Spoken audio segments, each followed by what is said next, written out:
In the misty heart of Dartmoor, a hiker lies dead, a forged map clutched in his hand, a map that leads nowhere.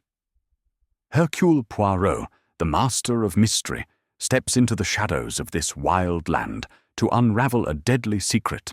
A secretive guide, a grieving friend, a mysterious stranger, each hides a truth. Was it greed, fear, or a past that refuses to stay buried? As the moor whispers its secrets, Poirot's little grey cells will expose a killer, the shadowed path, where deception meets destiny. Chapter 1. The lonely trail, the mist draped itself over Dartmoor like a widow's veil, heavy and grey, cloaking the jagged hills and twisting oaks in an eerie silence. Hercule Poirot stood at the trailhead, his small, fastidious figure an oddity against the wild landscape. His overcoat, though sturdy, bore the unmistakable elegance of Savile Row, and his patent leather shoes, now slightly sullied by the damp earth, gleamed defiantly in the weak morning light. He adjusted his hat, his gloved hands precise, and cast a disapproving glance at the muddy path ahead. "Mon cher Hastings," he said, his voice crisp despite the muffling fog, "this wilderness is no place for a man who values order and method. Yet here we stand, summoned to unravel a mystery in this desolate chaos." Captain Hastings, ever the loyal companion, tugged at the brim of his tweed cap and squinted into the mist. His ruddy cheeks betrayed his enthusiasm for the adventure, a stark contrast to Poirot's fastidious discomfort. "Oh, come now, Poirot," he said cheerfully. "A bit of fresh air never hurt anyone. Besides, Jap's waiting. Sounds like a grim case." "Grim, you say?" Poirot's green eyes narrowed. "A death in the wilds, a map that lies. These are not merely grim, Hastings. They are deliberate. And where there is deliberation, there is a mind at work. That is where Hercule Poirot begins." The summons had arrived the previous evening, delivered by a harried messenger to Poirot's London flat. Inspector Japp, currently stationed in Devon, had been blunt. A hiker named Reginald Harrow was dead, found sprawled on a rocky outcrop in the heart of Dartmoor. The local constabulary suspected murder, and a peculiar detail had caught Japp's attention. A map, clutched in the dead man's hand, that appeared to be a forgery. "You're the man for this, Poirot," Japp had written. "It's a puzzle, and a dark one." Now, as they trudged along the narrow trail, the air grew colder, the mist thicker. The path wound through heather and gorse, its edges blurred by the fog.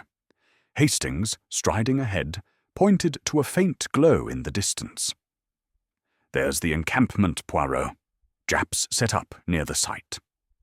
The encampment was a cluster of canvas tents, their outlines ghostly in the haze. A handful of constables moved about, their voices low, as if the moor itself demanded reverence. Inspector Japp emerged from the largest tent, his face drawn, but his eyes alight with the familiar mix of exasperation and respect he reserved for Poirot.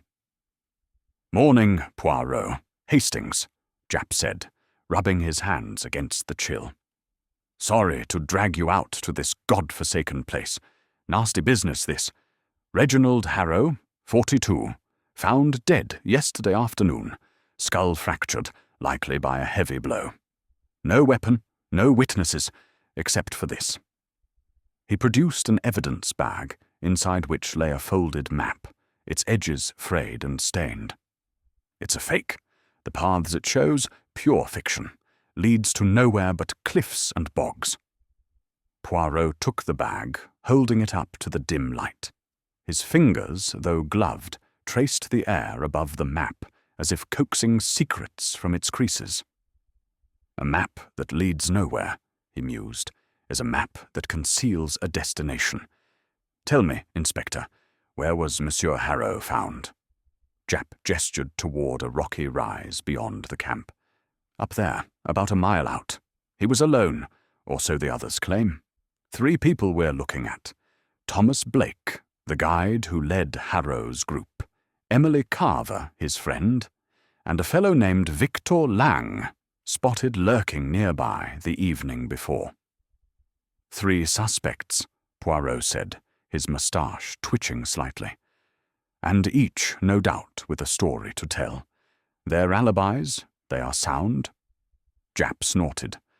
As sound as this fog. Blake says he warned Harrow to stick to the main paths. Carver claims she was back at the village inn, resting.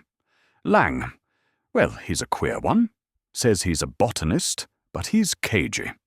No one saw Harrow after he set off alone at dawn. Poirot handed the bag back to Japp, his expression unreadable. This map, it is the key. It was placed in his hand, perhaps, or given to him before. But why? To mislead him? Or to mislead us? He turned to Hastings, his voice softening. Mon ami, what does your English heart tell you of this moor? Hastings shrugged, a touch sheepish. It's wild, Poirot. Easy to get lost out here. Maybe Harrow just took a wrong turn.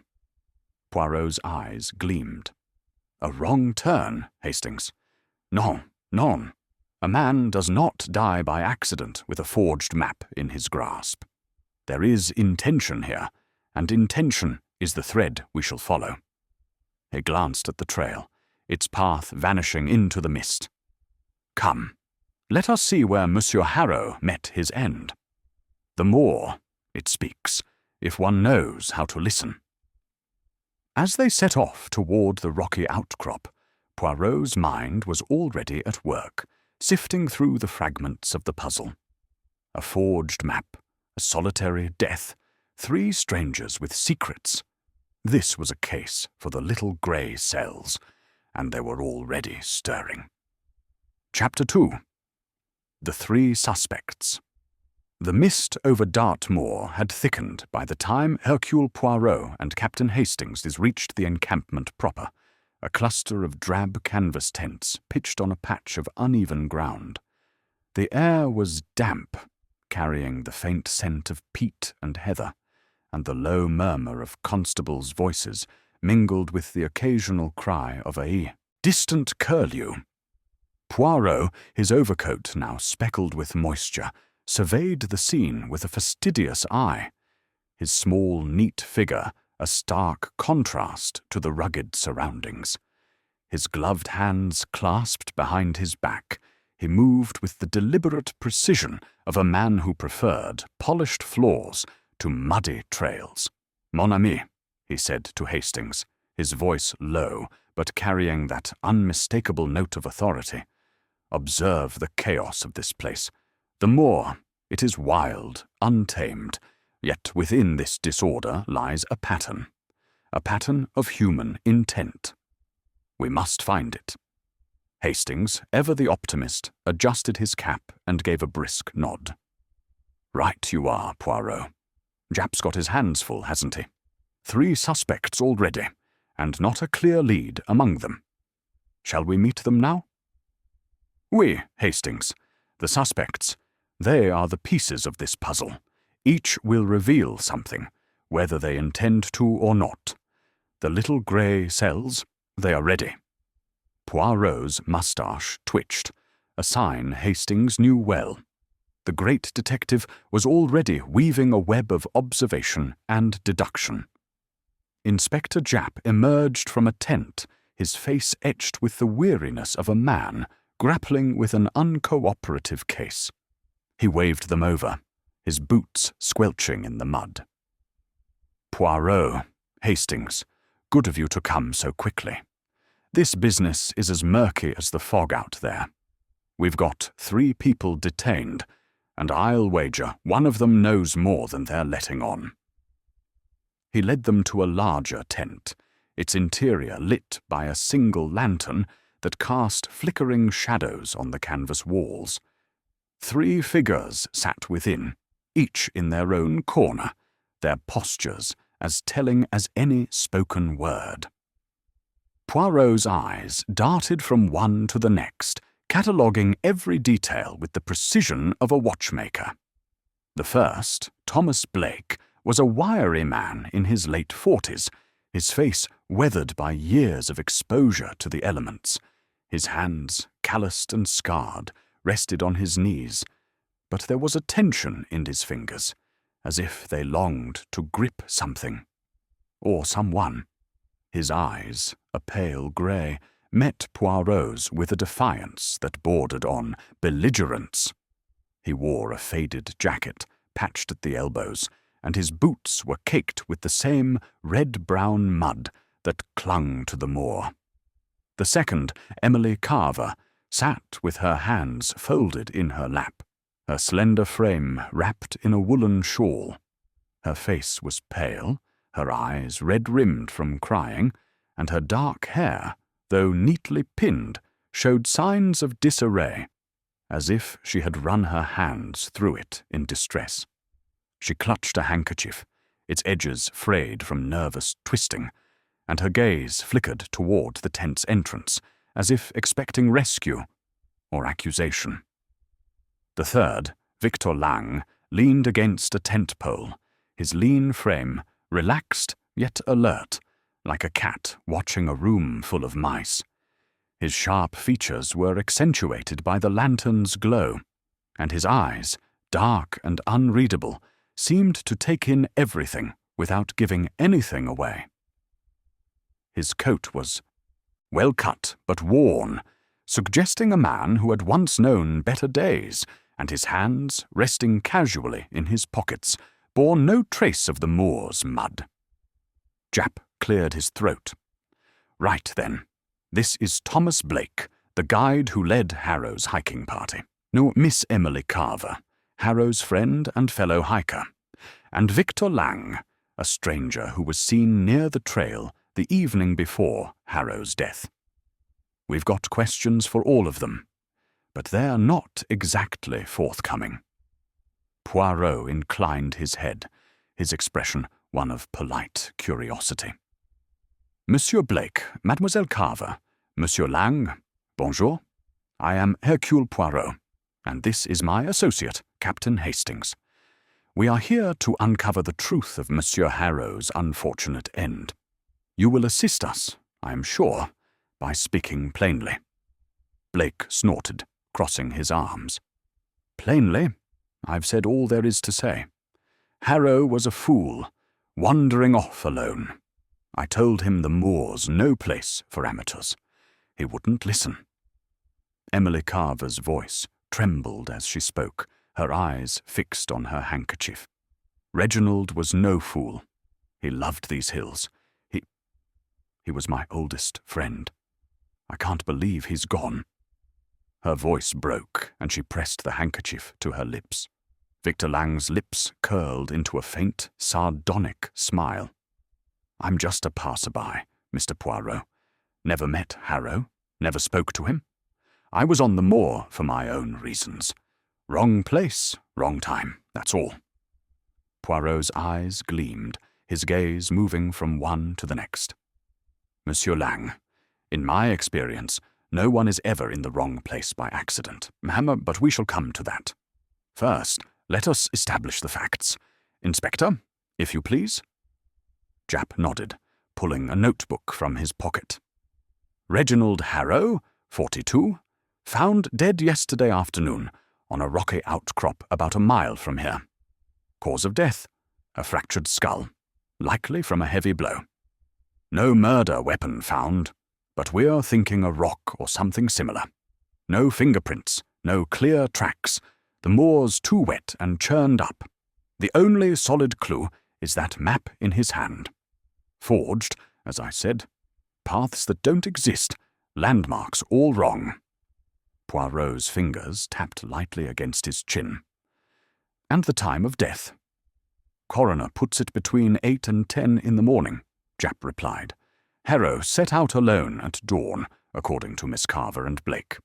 Lang was seen near the trail the previous evening, but he claims he was miles away by morning. Poirot turned to Blake, his voice smooth but probing. Monsieur Blake, you were the guide. You know this moor, its paths, its dangers. Tell me, why did Monsieur Harrow leave the group?" Blake shifted in his seat, his jaw tightening.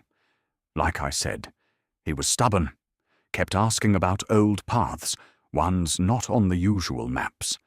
Said he was writing a book about Dartmoor's history. I told him to stick with the group, but he slipped off before dawn. Said he wanted to explore on his own. "And you did not follow?" Poirot's tone was mild, but his eyes were sharp. Blake's face reddened.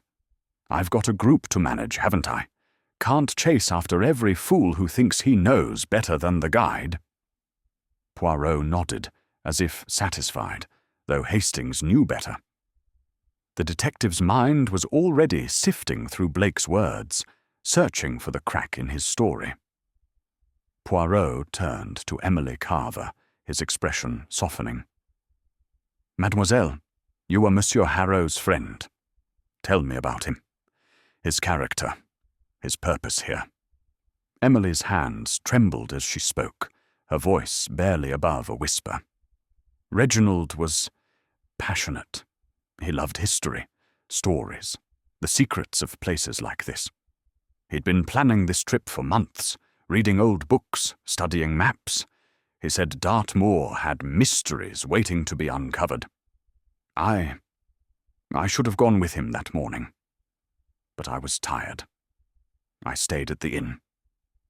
Poirot's gaze lingered on her, noting the way her fingers twisted the handkerchief. "And did he share these mysteries with you, mademoiselle? Did he speak of what he hoped to find?" She hesitated, her eyes darting to Blake, then back to Poirot. "Not exactly. He was excited, but vague. He said it was safer if I didn't know too much. He was like that sometimes. Protective."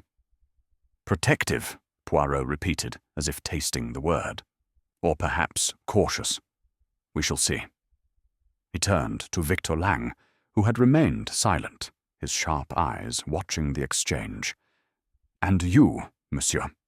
A botanist, Inspector Japp says. Yet you were near the trail where a man met his death. What brings a botanist to such a remote place?" Lang's smile was thin, almost mocking. "The moor's full of rare plants, Mr. Poirot. I study them. I was collecting samples, nothing more. I saw no one, spoke to no one. Just bad luck I was in the area." Poirot's moustache twitched. "Bad luck, monsieur?" "Non, non. Luck is a word for those who do not see the pattern. And I, Hercule Poirot, always see the pattern." Japp coughed, breaking the tension. "Right, well, that's the lot of them for now. We're keeping them here until we get more answers. Poirot, what do you make of it?" Poirot did not answer immediately. Instead, he paced the tent, his steps measured, his eyes darting from the Blake's tense posture to Emily's trembling hands, to Lang's calculated calm. "What I make of it, Inspector, is this. A man is dead, and a forged map was found in his hand. This map, it was not an accident. It was given to him, or placed upon him, for a purpose. To lead him to his death. Perhaps to conceal another truth. Most certainly, we must learn more of this map, and of these three who sit before us." He paused, his gaze settling on Blake. "Monsieur Blake, you know the moor. Did you ever see Monsieur Harrow with this map before his death?" Blake shook his head, his voice gruff. "Never. He had his own maps, proper ones. I don't know where that thing came from." "And you, Mademoiselle Carver?" Poirot's voice was gentle, encouraging. "Did your friend speak of a map, perhaps one he had received?" Emily's brow furrowed. "No, not exactly. He had a notebook where he sketched paths, but I never saw anything like that forged one. He kept his notes private." Poirot nodded, then turned to Lang. "And you, monsieur? A botanist, you say? Yet your boots are clean of the pollen one might expect. Did you, perhaps, see a map in Monsieur Harrow's possession?"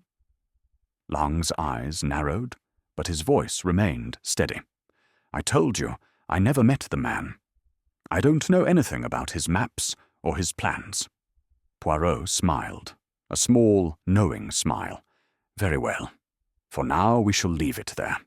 But rest assured, mes amis, the truth is like the mist on this moor. It may obscure, but it cannot hide forever."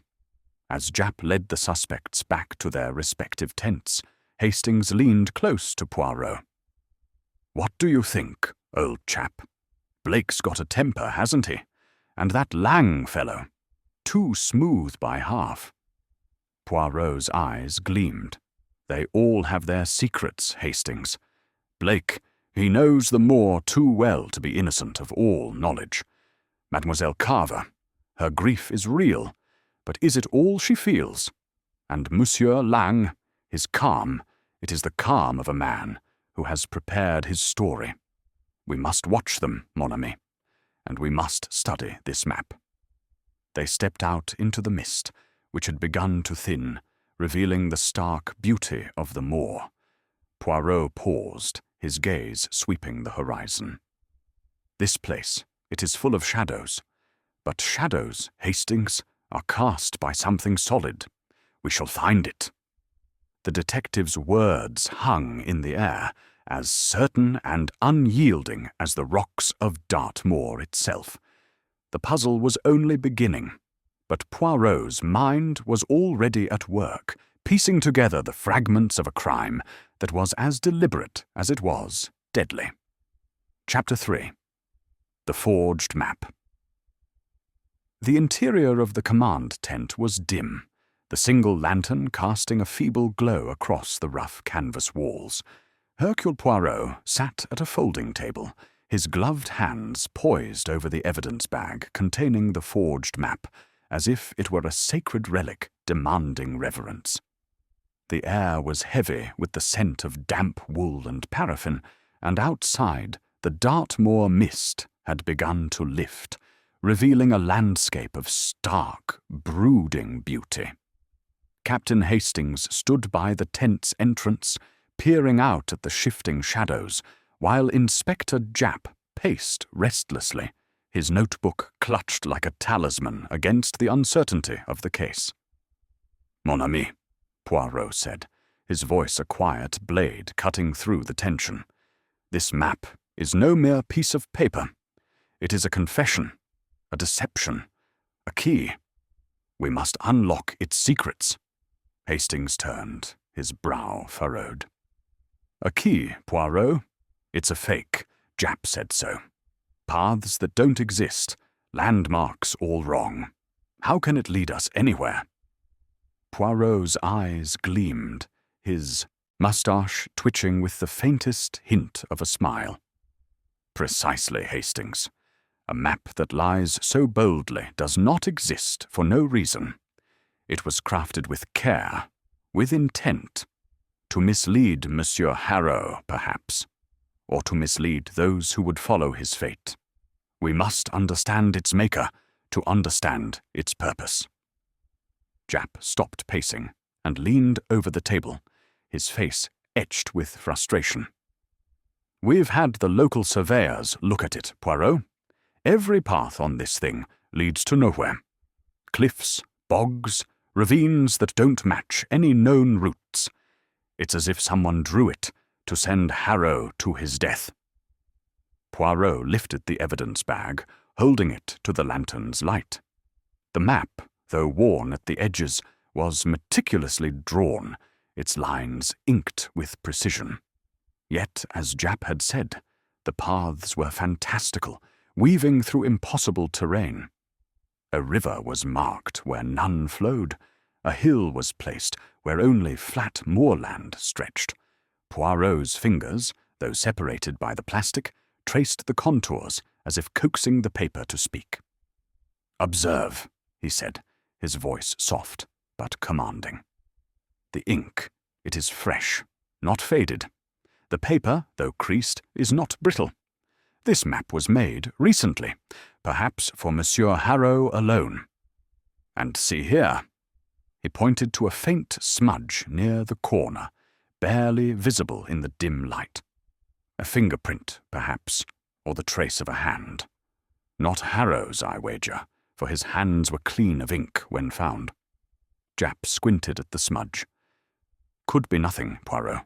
The moor's damp. Paper picks up all sorts of marks."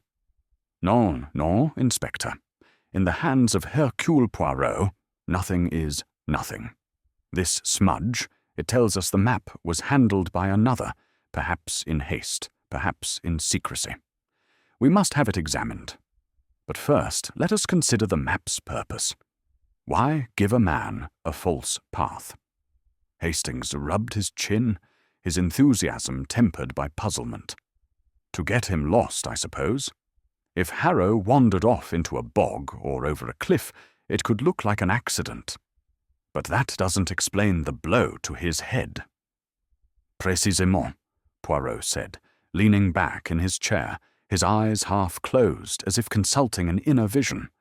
"The blow, it was deliberate, calculated. The map, it was part of the plan, not to lose him, but to lead him to a place where the killer could act. A place remote, hidden, where no eyes would see." Japp frowned. "But why the forgery? Why not just tell him to meet somewhere?" Poirot's gaze sharpened. "Because, Inspector, the killer wished to control the narrative. A false map suggests an accident, a mistake. It diverts suspicion. But it also reveals something of the killer's mind. A mind that knows Dartmoor well enough to craft such a deception, yet wishes to conceal that knowledge." He opened the evidence bag with care, sliding the map onto the table. The lantern's light revealed faint creases, as if the map had been folded and unfolded once. Times Poirot's gloved fingers traced a path that veered toward a non-existent ravine. "This line," he murmured, "it is drawn with confidence, yet it leads to a place that cannot be. The maker of this map is no stranger to these hills." Hastings leaned closer, his curiosity piqued. "You think one of the suspects drew it? Blake, maybe. He's the guide, knows every inch of this moor." "Perhaps," Poirot said, his voice measured. "Monsieur Blake has the knowledge. Oui, but knowledge is not guilt. Mademoiselle Carver, she knew Harrow's plans, his passions, and Monsieur Lang, his presence here, it is too convenient to be mere chance. We must learn more of their movements, their motives." Japp flipped open his notebook. "We've got statements, but they're thin. Blake says he was with the group all morning, leading them on a different trail. Carver was at the village inn, nursing a headache. Lang claims he was miles away, collecting plant samples. No one saw Harrow after he left at dawn, and no one admits to seeing that map before it was found in his hand." Poirot's eyes narrowed. "And yet, someone gave it to him, or placed it there after his death. Tell me, Inspector, was the map found open or folded?" Japp blinked, caught off guard.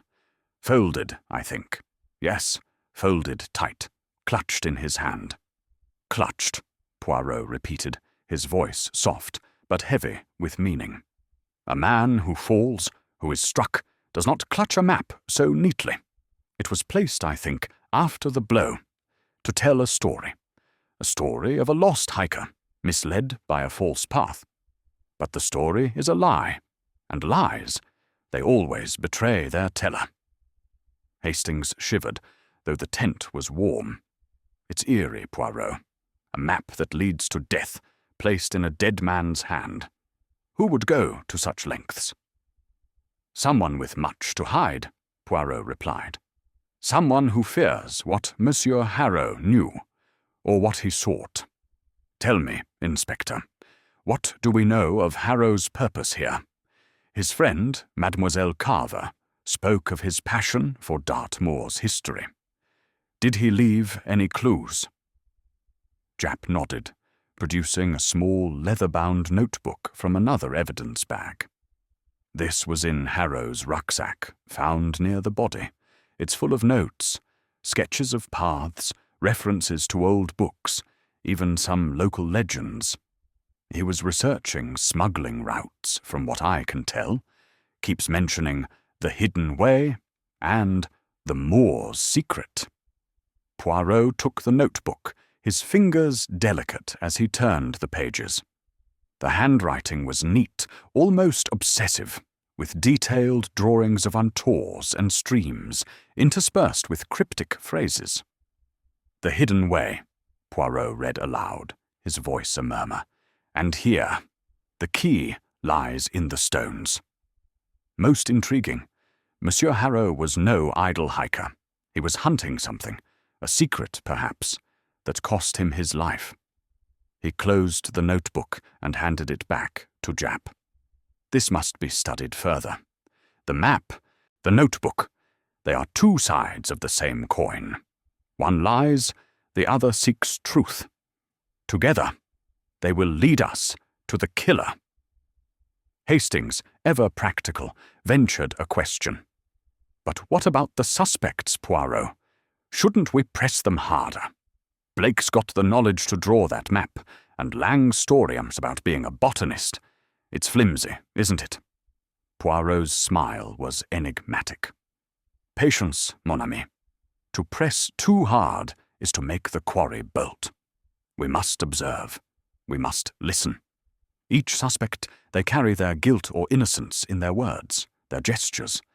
Blake's defiance, it hides something. Fear, perhaps, or anger.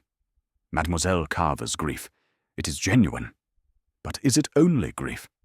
And Lang is calm. It is too perfect, like a mask." Japp grunted, clearly impatient. "So what's next, Poirot?" "We can't keep them here forever. The locals are already grumbling about strangers poking around their moor. Next, Inspector, we visit the place where Monsieur Harrow died. The rocks, the earth, they will tell us what the suspects will not. And this map—" Poirot tapped the evidence bag.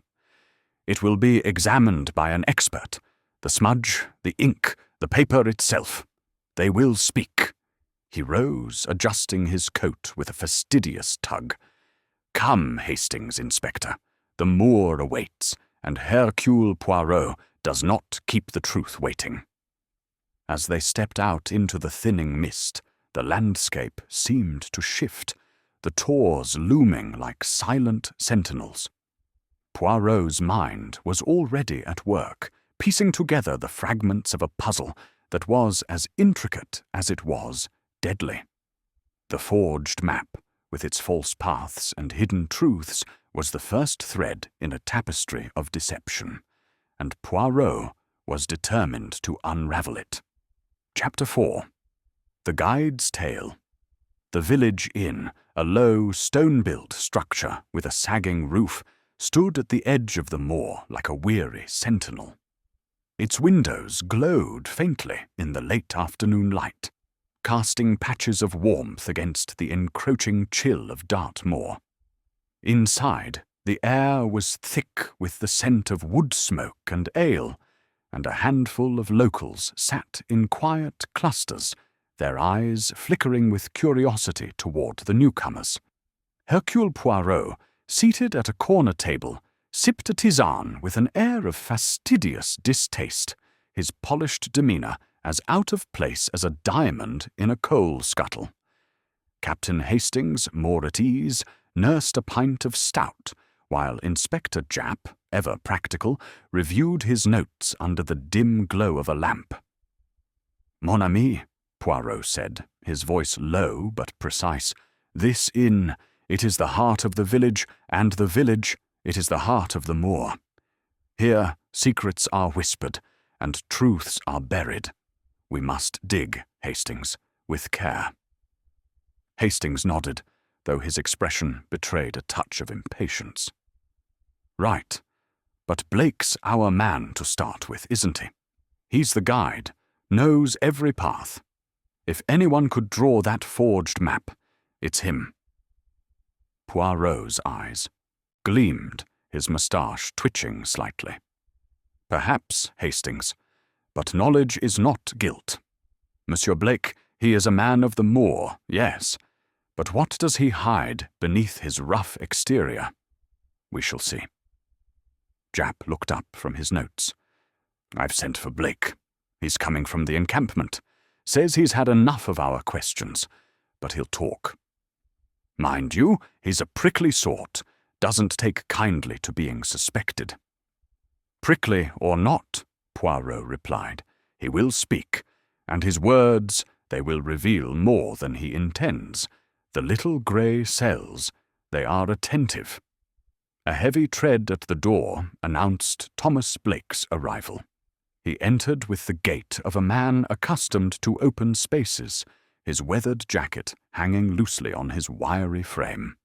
His grey eyes, sharp as flint, swept the room before settling on Poirot. He pulled out a chair with a scrape, sitting with a defiant slouch. "All right, Mr. Poirot," Blake said, his voice rough as the moor itself. "You wanted me. Here I am. I've told the inspector everything. Harrow was a fool, and I had nothing to do with his death." Poirot inclined his head, his expression one of polite interest. "Monsieur Blake, I do not accuse. I seek only to understand. You are a guide, a man who knows Dartmoor as one knows the lines of one's own hand. Tell me of Monsieur Harrow. What manner of man was he on this expedition?" Blake's jaw tightened, his fingers drumming on the table. "Harrow was trouble from the start. City man, thought he knew better than me. Kept asking about old paths, ones not on any map you'd buy. Said he was writing a book. Some nonsense about Dartmoor's history. Smuggling routes, hidden caves, that sort of thing. I told him to stick to the main trails. But he wouldn't listen. Smuggling routes?" Poirot's voice was soft, almost caressing, but his eyes were sharp as needles. "And you, Monsieur Blake, you know these routes well, Ascot, oui?" Blake shifted, his gaze dropping to the table. "Everyone round here knows the stories. My grandfather used to tell me about the old days. Smugglers moving goods through the moor, hiding in caves, using paths no one else knew. It's just local law. Nothing to do with me." "But it was to do with Monsieur Harrow," Poirot pressed, his tone gentle but insistent. "He sought these routes, did he not? Did you ever show him such a path, or perhaps a map?" Blake's face darkened, his hands clenching into fists. Number High told him those paths were dangerous, half forgotten. I gave him no map, forged or otherwise. He had his own notes, his own ideas. If he got lost, it was his own doing." Poirot leaned forward, his fingers steepled. And yet, a map was found in his hand. A map that lied, that led him to a place where he met his end. "You are certain you never saw this map before?" "Certain?" Blake snapped, though his eyes flickered briefly to the side. "Harrow had his own papers. I don't know where that forged one came from. Maybe he drew it himself, chasing his fool's errand." Poirot's smile was faint, almost imperceptible. "A fool's errand, you say? Yet he was struck down, Monsieur Blake. Not lost, not fallen, but struck. This suggests a purpose, a plan. You were his guide. Did you ever leave the group that morning, perhaps to check on him?" Blake's face reddened, his voice rising. "I was with the group, every minute. Ask them. They'll tell you. I didn't go near Harrow after he left at dawn. I'm no killer, Mr. Poirot." "Of course," Poirot said smoothly, his tone soothing, yet probing. "But the moor, it is vast, and you know its secrets. A man such as you, with your knowledge, could move unseen, could he not?" Blake's eyes narrowed, but he held Poirot's gaze. I could, but I didn't. I've got no reason to want Harrow dead.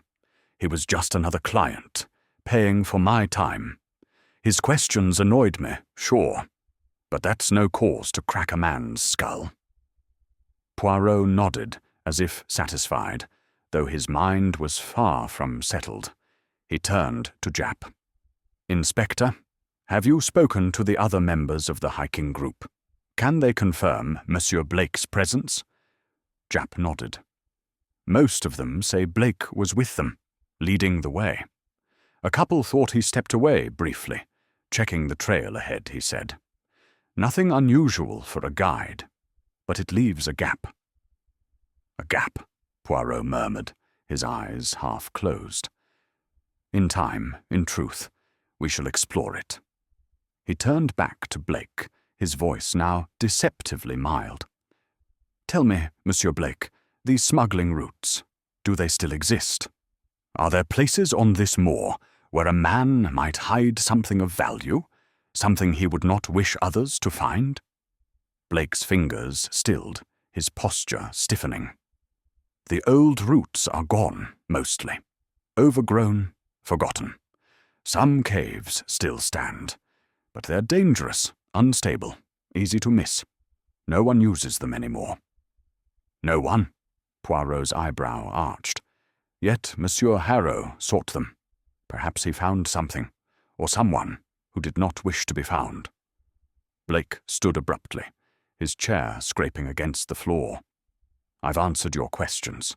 I've got work to do, and a group waiting. Unless you're arresting me, I'm leaving." Japp glanced at Poirot, who gave a slight nod.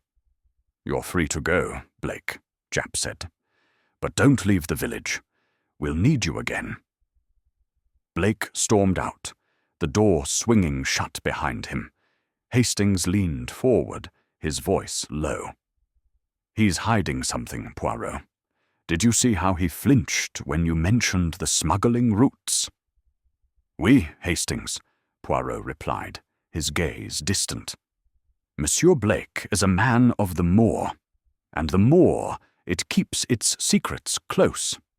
But secrets, they have a way of rising to the surface, like bubbles in a still pond." Japp pocketed his notebook, his expression grim. "If Blake's involved, he's clever. About it. No prints, no weapon, and his group mostly backs his story. What's your next move, Poirot?" Poirot rose, adjusting his coat with a precise tug. "We return to the map, Inspector, and to the notebook of Monsieur Harrow. They are the threads that connect this crime, and we must watch Monsieur Blake closely. His knowledge, it is both his strength and his vulnerability. The truth, it is near, and Hercule Poirot will find it." As they stepped out into the fading light, the moor stretched before them, its shadows long and deep. Poirot's mind was a whirl of deductions, each word from Blake a piece in the intricate puzzle of murder, a puzzle he was determined to solve. Chapter 5. The Friend's Sorrow.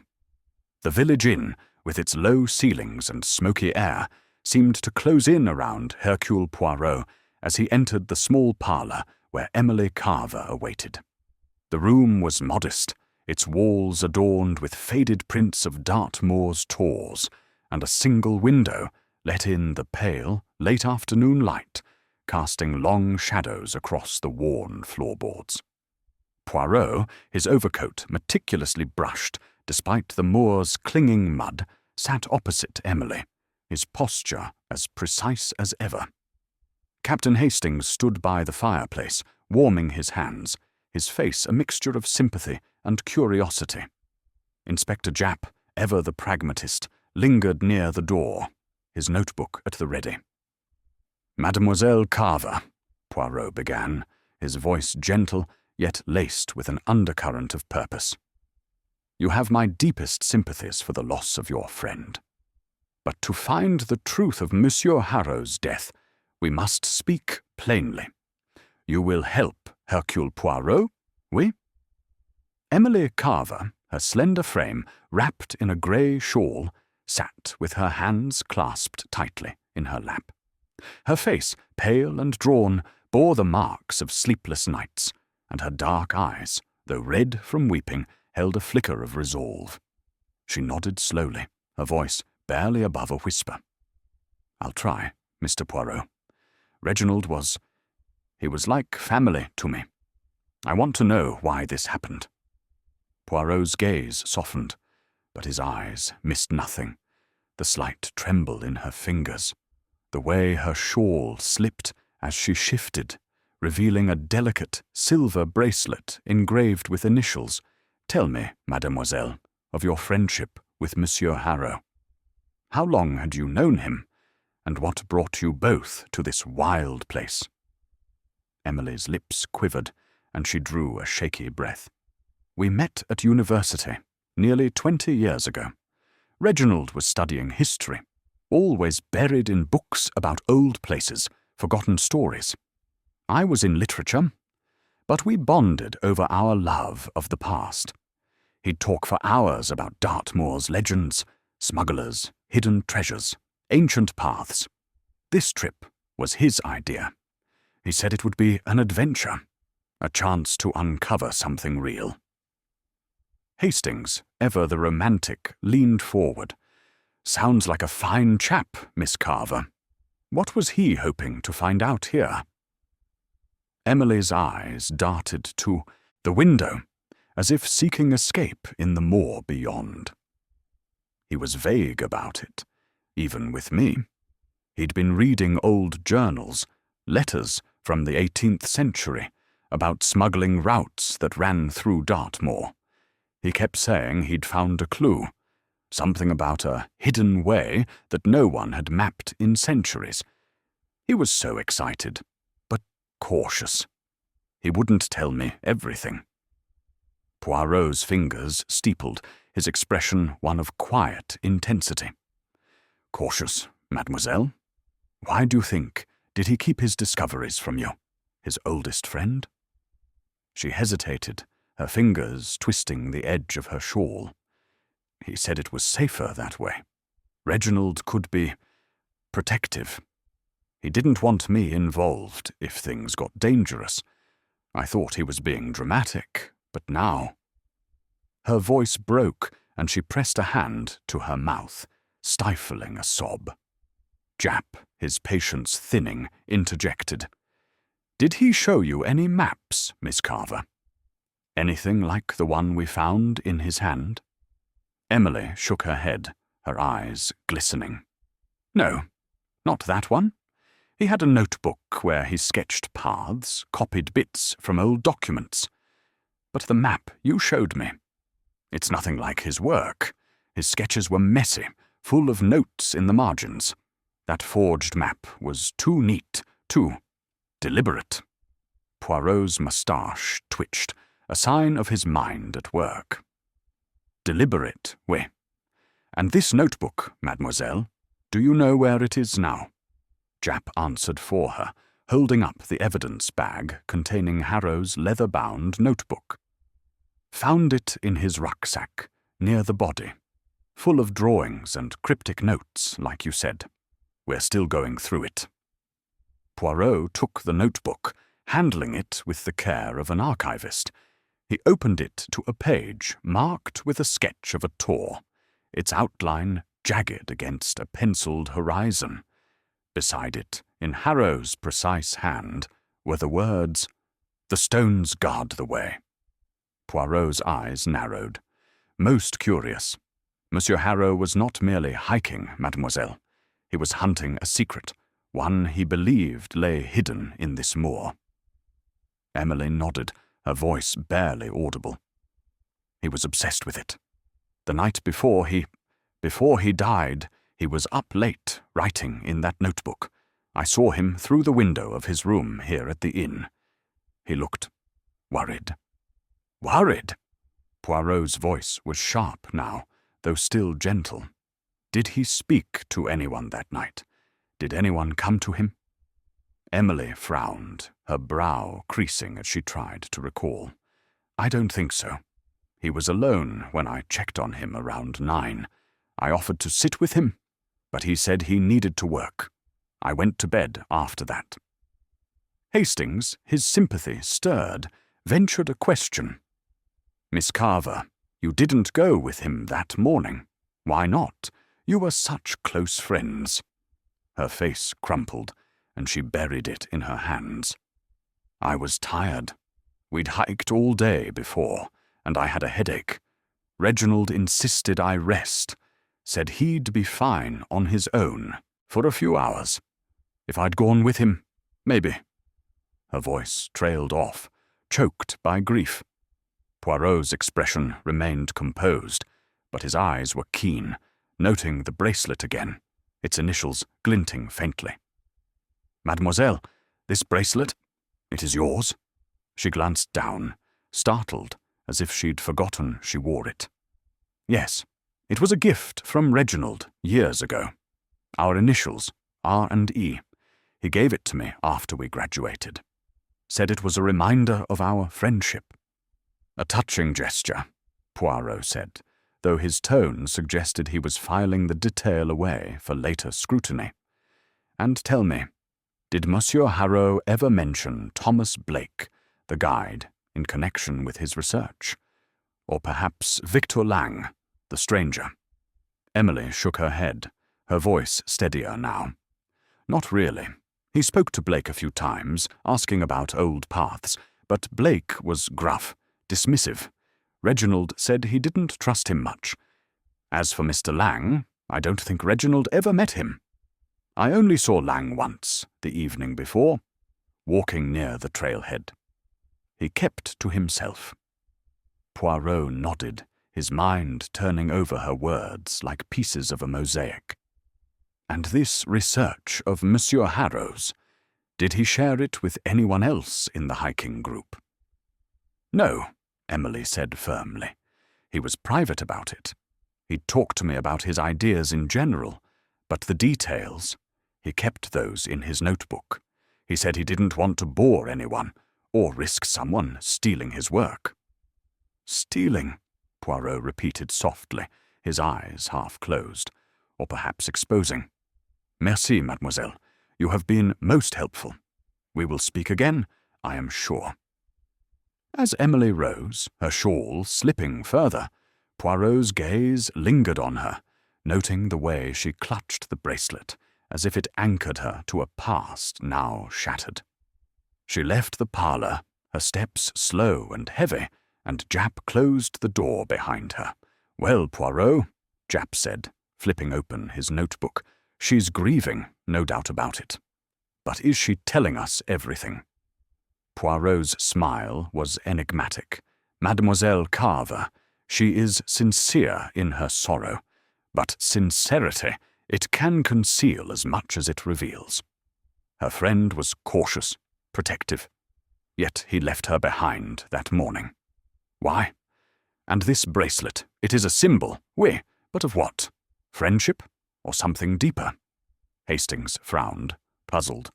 "You don't think she's involved, do you? She seems broken up about Harrow's death." "Broken, yes," Poirot said, rising and adjusting his cuffs. "But the heart, it can break and still hold secrets. We must see this notebook, Inspector. Its pages, they will tell us what Mademoiselle Carver cannot, or will not." Japp handed over the notebook, and Poirot opened it again, his fingers tracing the cryptic phrases. "The stones guard the way," he murmured. "The hidden way. Monsieur Harrow was close to something, and someone ensured he would not find it. Come, mes amis. The truth. It lies in the shadows of this moor, and Hercule Poirot will bring it to light." As they stepped out into the inn's dim corridor, the moor beyond seemed to pulse with secrets, its silence a challenge to Poirot's relentless mind. The puzzle was growing clearer, but the pieces were still scattered, waiting for his deft touch to set them in place. Chapter 6. The Stranger's Shadow.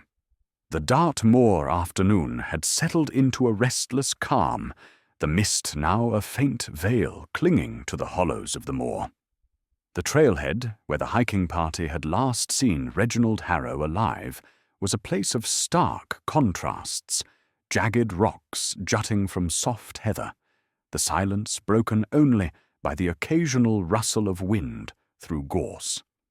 Hercule Poirot stood near a weathered signpost, his overcoat impeccable despite the moor's persistent damp. His sharp eyes scanned the landscape, as if the very stones might whisper their secrets. Captain Hastings, ever at his side, adjusted his cap against the chill, while Inspector Japp trudged behind, his boots heavy with mud. "Mon ami," Poirot said, his voice low but clear. "This place, it is a stage for a crime most carefully planned. The stranger, Monsieur Lang, he claims to be a mere passer-by, yet his shadow falls across this trail. We must know why." Hastings glanced at the path winding into the distance, his brow furrowed. "Lang's a queer fish, Poirot. Says he's a botanist, but he doesn't act like one. No notebook, no samples, just that sharp way of his. Do you think he's lying?" Poirot's moustache twitched, a faint smile playing beneath it. "Lying, Hastings? Perhaps. But more likely, he tells a half-truth, which is the cleverest lie of all. Come, let us find Monsieur Lang and see what his shadow conceals." They found Victor Lang a short distance from the trailhead, seated on a flat rock, his lean frame bent over a sketchbook. His pencil moved with quick, precise strokes, capturing the outline of a gnarled shrub. His dark eyes flicked up as Poirot approached, and he closed the sketchbook with a deliberate snap, his expression guarded but not hostile. "Monsieur Lang," Poirot began, his tone polite yet probing. "A fine day for sketching, is it not? Though I confess, I expected a botanist to carry more equipment. Where are your samples, your tools?" Lang's lips curled into a thin smile, his gaze steady. "I travel light, Mr. Poirot. My work is observation, not collection. The plants here, rare orchids, mosses, they're delicate. I note them, sketch them, leave them be." Poirot inclined his head, as if accepting the explanation, though his eyes betrayed a keen scrutiny. "Most admirable, monsieur. And yet you were seen near this trail the evening before Monsieur Harrow's death. A curious place for a botanist to wander. None? Especially so late in the day." Lang's smile didn't waver, but his fingers tightened slightly on the sketchbook. "I was exploring, that's all. The moor's full of surprises, plants you won't find in any book. I didn't see Harrow, didn't speak to him. I was gone by morning, miles from here." Japp, standing a few paces back, snorted softly. "Convenient, that. No one to vouch for you, Mr. Lang. Just your word." Lang's eyes flicked to Japp, then back to Poirot. "I don't need vouching for, Inspector. I'm a stranger here, nothing more. Wrong place, wrong time." Poirot's gaze lingered on the sketchbook, noting its worn leather cover, the faint smudges along its edges. "Your sketches, Monsieur Lang, they are most detailed, I am sure. Almost like maps, perhaps. May I see?" Lang hesitated, his hand resting protectively on the book. Then, with a shrug, he opened it, revealing a page filled with intricate drawings of plants, leaves, stems, and roots, rendered with almost scientific precision. But Poirot's eyes were drawn to a faint pencil mark in the margin, a line that suggested a path, not a plant, curving toward a cluster of rocks. "Very fine work," Poirot said, his voice smooth as silk. "And this line here, it is a path, oui, not a stem or a root." Lang's expression hardened, though his voice remained calm. Just a doodle, Mr. Poirot. I sketch what I see. Plants, rocks, sometimes the lay of the land. It's no map." "Non?" Poirot's eyebrow arched, his tone deceptively mild. "Yet a man died on this trail, clutching a map that lied. A map drawn by someone who knows this moor well. You, monsieur, are no stranger to these paths, I think." Lang stood, his movements fluid but tense, tucking the sketchbook under his arm. "I've told you what I know. I study plants, not people. If you've got questions, ask someone who knew Harrow. I didn't." Poirot's smile was enigmatic. "Very well, monsieur. But the moor, it watches, and Hercule Poirot, he sees what others do not. We shall speak again." As Lang walked away, his steps measured but swift, Hastings leaned close to Poirot. "He's slippery, isn't he? That sketchbook, did you see that line? Looked like a trail to me." "Oui, Hastings," Poirot murmured, his eyes still on Lang's retreating figure. "A trail, a map, a secret. They are all connected. Monsieur Lang, he plays the part of the outsider, but his eyes, they are too sharp, too knowing. We must learn more of him." Japp, wiping mud from his boots, joined them.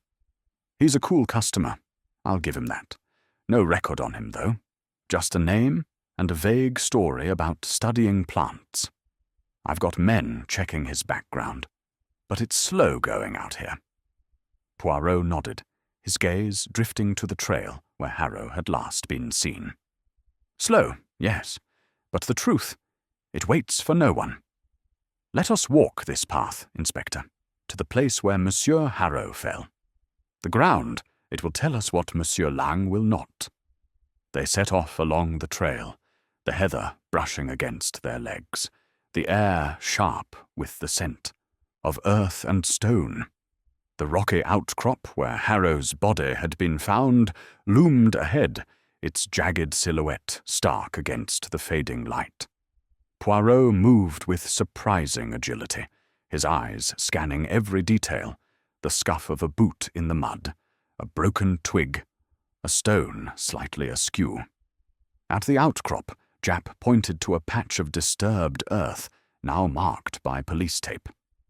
"This is where we found him, sprawled face down. The map was in his right hand, folded tight. No sign of a struggle, just that blow to the head." Poirot knelt, his gloved hands hovering over the ground, not touching, but observing. "The blow, it was precise, eh? A single strike, no hesitation. The killer knew what he was doing, and where. This place, it is remote, yet not so far from the trail. A meeting, perhaps, arranged in secret." Hastings frowned, peering at the rocks. "But why here, Poirot? If Lang's involved, why would he meet Harrow in such a spot?" Poirot rose, dusting his gloves with a fastidious flick. "Why, Hastings. Because this place, it is hidden yet accessible. A man like Lang, who claims to wander, could come and go unseen. And the map, its false paths, they ensured Harrow would be here, alone, at the right moment." Japp scratched his head. "You're saying Lang lured Harrow here with that map? But how'd he get it to him without being seen?" Poirot's eyes gleamed. "That, Inspector, is the question. The map was placed, I think, not given. After the deed, perhaps, to tell a story of a lost hiker. But Monsieur Lang, his presence here the night before. It is no coincidence. We must find what he truly seeks on this moor." As they turned back toward the village, the sun dipped below the horizon, casting the moor in shades of grey and purple. Poirot's mind was a whirl of possibilities, each fragment of the case. Lang's sketchbook, the forged map, Harrow's cryptic notes, fitting into a pattern only he could see. The stranger's shadow was long, but Poirot was determined to step into its light. Chapter 7. The Smuggler's Secret, the village of Ashburton, nestled at the edge of Dartmoor, wore the stillness of evening like a cloak, its stone cottages huddling against the encroaching dark. Hercule Poirot, his overcoat a stark contrast to the rugged surroundings, stepped into the dim archive room of the local historical society, a cramped space filled with the musty scent of old paper and leather. Captain Hastings followed, his enthusiasm tempered by the weight of their task, while Inspector Japp, ever pragmatic, carried a lantern to supplement the room's single flickering bulb. "Mon ami," Poirot said, his voice a quiet thread weaving through the dusty air. "The past. It speaks to those who listen. Here, in these records, we may find the key to Monsieur Harrow's quest, and to his death."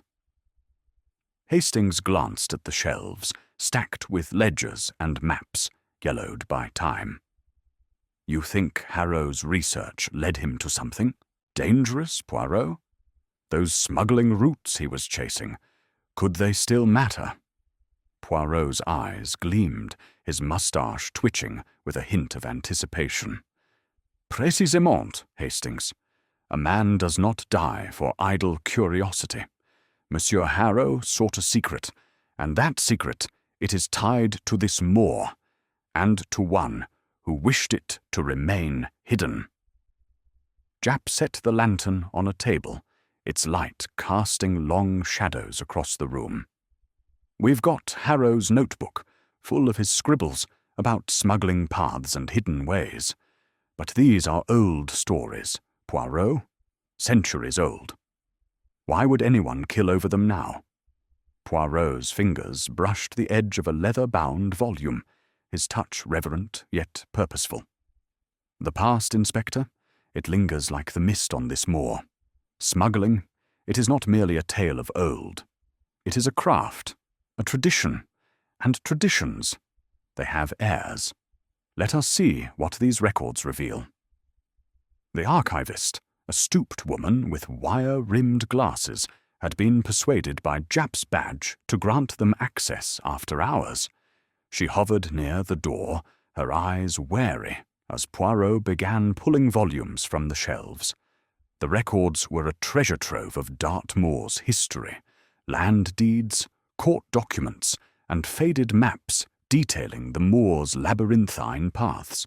Poirot's attention, however, was drawn to a series of ledgers marked Court Proceedings, 18th century. He opened one, its pages brittle under his gloved hands, and scanned the cramped handwriting. "Here," he said, his voice sharp with discovery.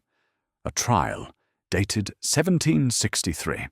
One Jeremiah Blake, convicted of smuggling contraband, brandy, lace, tobacco, through hidden routes across Dartmoor. Fined and imprisoned." Hastings leaned over, squinting at the text. "Blake? That's Thomas Blake's grandfather, isn't it? He mentioned his grandfather's stories about the old days." "Oui, Hastings," Poirot said, his eyes narrowing. "Monsieur Blake, he carries the name, and perhaps the knowledge of his ancestor. These routes, they were secret, known only to a few. Caves, paths, hidden from the eyes of the law. If such routes still exist, they would be most valuable." Japp frowned, flipping through his notebook. "You're saying Blake's using these old paths now? For what? Smuggling? There's no market for brandy and lace these days, Poirot." Poirot's smile was enigmatic. "No, Inspector, but value changes with time. Artifacts, perhaps, or other goods. Stolen, rare, sought by those who pay well. Monsieur Harrow, with his research, he may have stumbled upon such a route, or upon the one who uses it." Poirot turned to another ledger, this one detailing confiscated goods from the Blake trial. Among the items listed were stone markers, described as carved rocks used to guide smugglers along uncharted paths.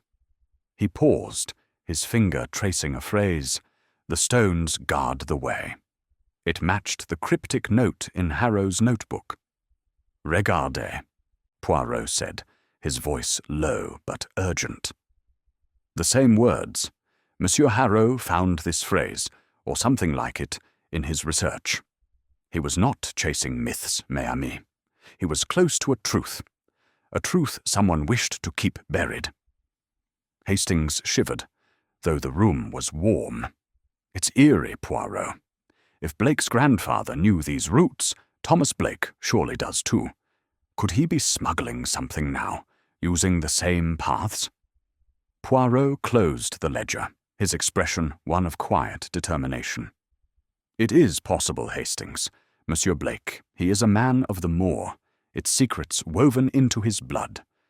But we need more than possibility. We need proof. Japp, ever the skeptic, crossed his arms. Proof's hard to come by out here. Blake's story holds up, mostly. His group says he was with them, except for that short gap. And we've got nothing solid linking him to the forged map or the murder weapon. Poirot's eyes gleamed. The map, Inspector. It is the thread that binds this crime. Its maker knew the moor, knew how to deceive. And the smudge we found? Has it been analyzed? Japp nodded. Sent it to the lab in Exeter.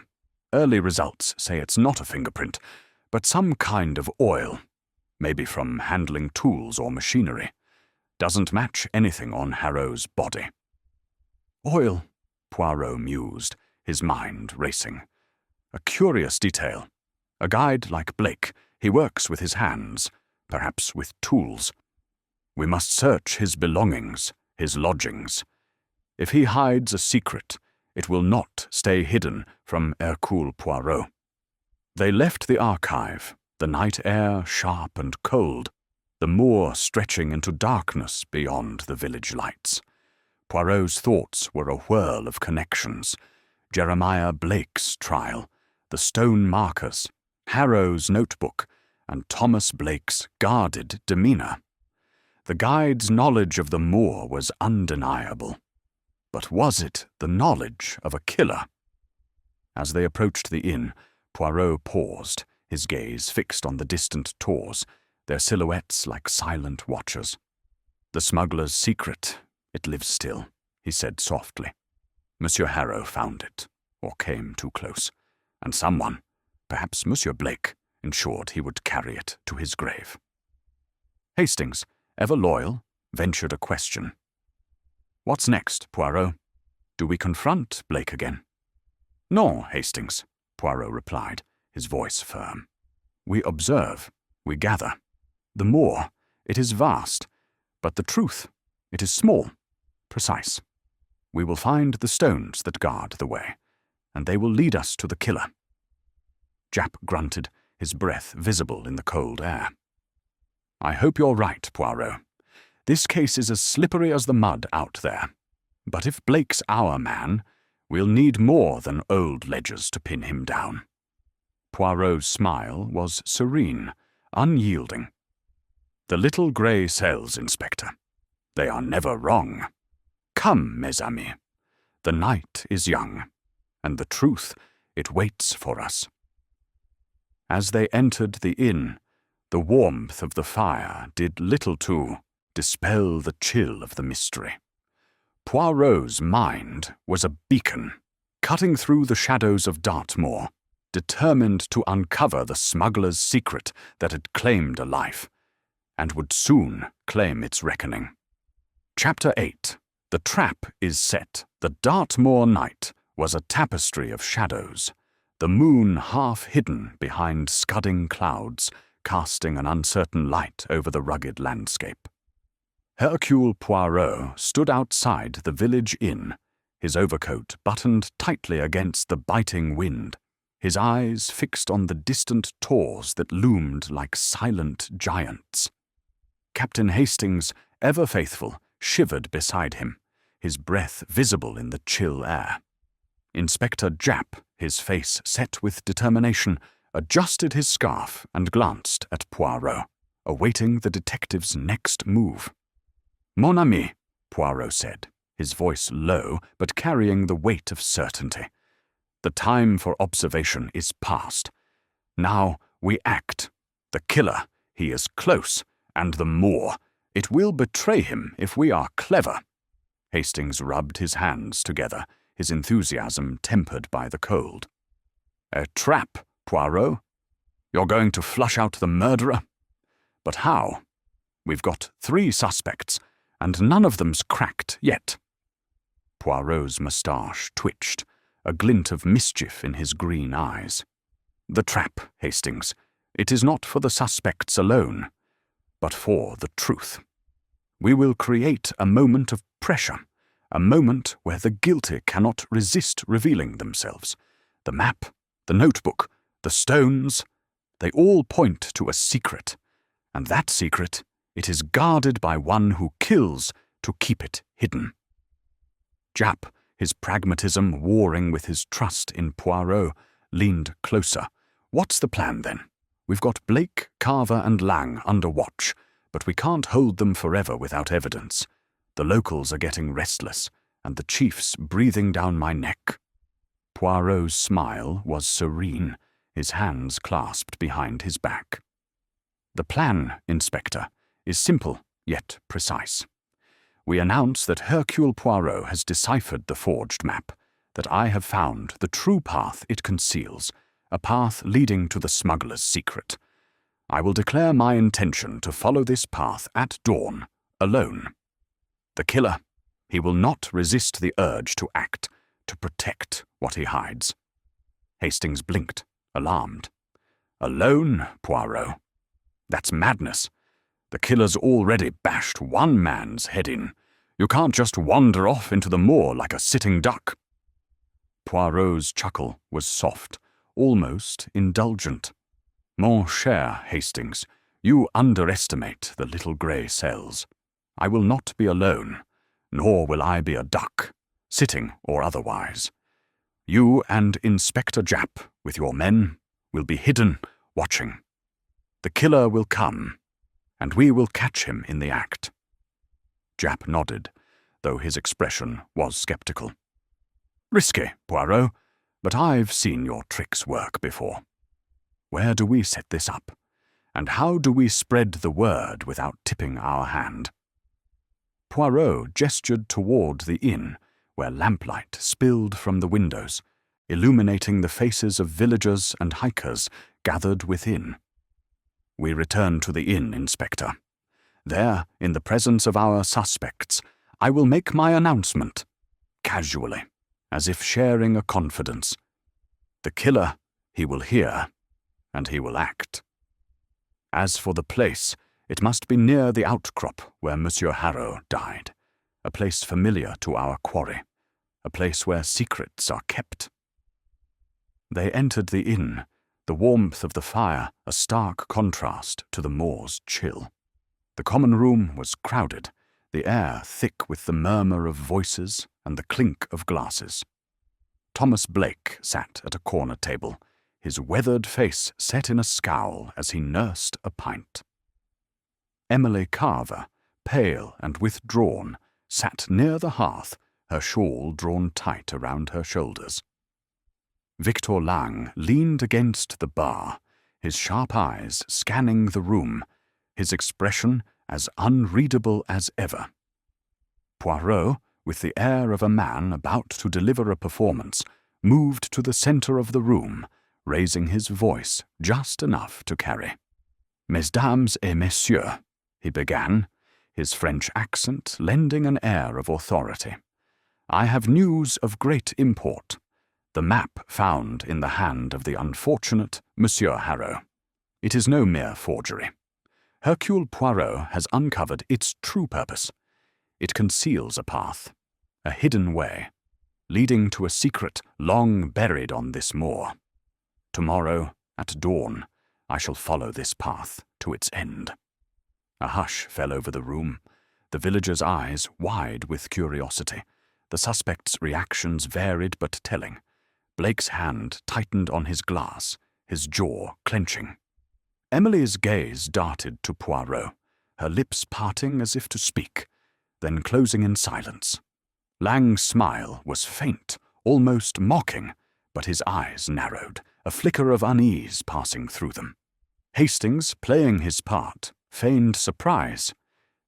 "Good heavens, Poirot, are you sure? The moor's dangerous, especially alone." Poirot's smile was confident, almost theatrical. "Danger, Hastings? No, no. The truth, it protects me. And I, Hercule Poirot, am never alone with my little grey cells." The room buzzed with whispers as Poirot returned to Japp and Hastings, his expression serene, but his eyes alert. "It is done," he murmured. "The seed is planted. Now, we prepare."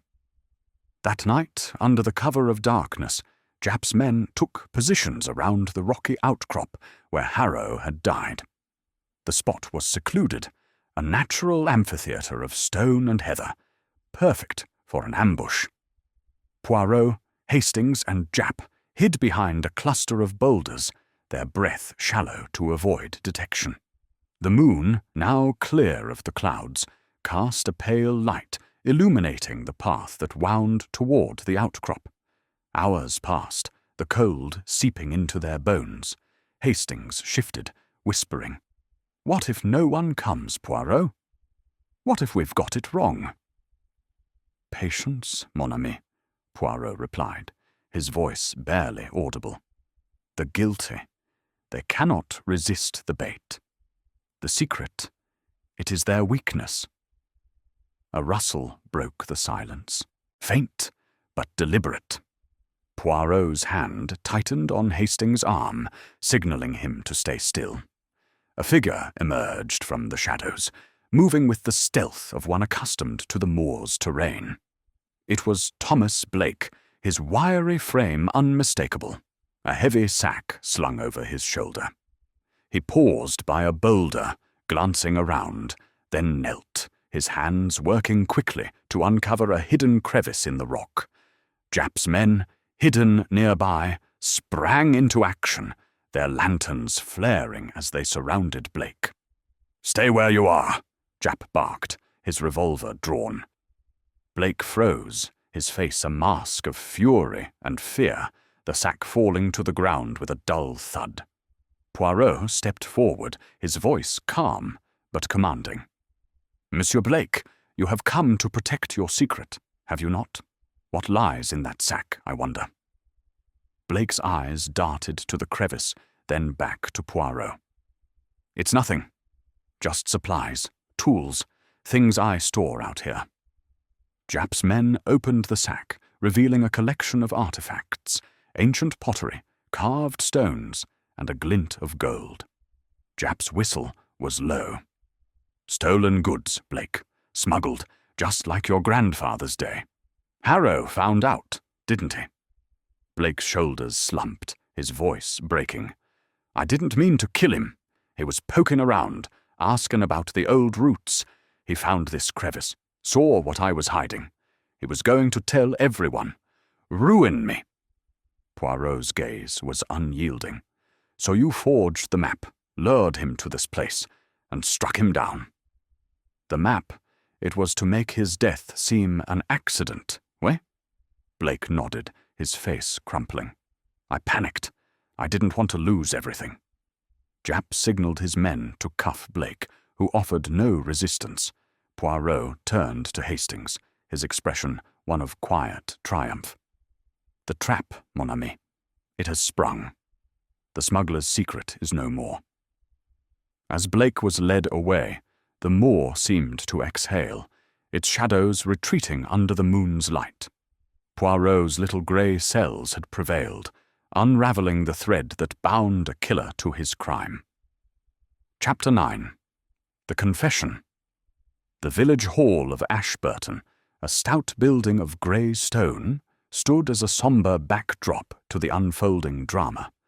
Its interior, lit by harsh electric bulbs, was a far cry from the wild beauty of Dartmoor, yet the weight of the moor's secrets hung heavy in the air. Hercule Poirot sat at a long oak table, his posture impeccable, his gloved hands resting lightly on its surface. Captain Hastings, beside him, fidgeted with his tie, his face a mixture of relief and unease. Inspector Japp stood near the door, his arms crossed, his eyes fixed on Thomas Blake, who sat slumped in a chair, his wrists bound by handcuffs. The hall was quiet, save for the faint creak of floorboards and the occasional murmur from the constables stationed at the exits. Blake's weathered face, once defiant, now bore the marks of a man cornered, his grey eyes dull, his shoulders hunched, as if the weight of his own confession pressed him into the earth. "Monsieur Blake," Poirot began, his voice smooth yet edged with steel, "you have led us on a chase through the shadows of this moor. But the chase, it is over. The truth, it cannot be hidden from Hercule Poirot. Speak now, and speak plainly. Why did you kill Monsieur Reginald Harrow?" Blake's head jerked up, his gaze flickering between Poirot and Japp. His voice, when it came, was hoarse, as if the words were torn from him. "I didn't mean to kill him. It wasn't planned. He found my cache, the crevice where I kept the goods. He was going to ruin everything." Poirot's eyes narrowed, his fingers tapping lightly on the table. "The goods, monsieur? These artifacts, stolen, I presume, from historical sites across the moor. You used the old smuggling routes of your grandfather. Why? To move them? To sell them?" Blake nodded, his jaw tight. "Aye. Pottery, carvings, bits of gold, things people pay a fortune for on the black market.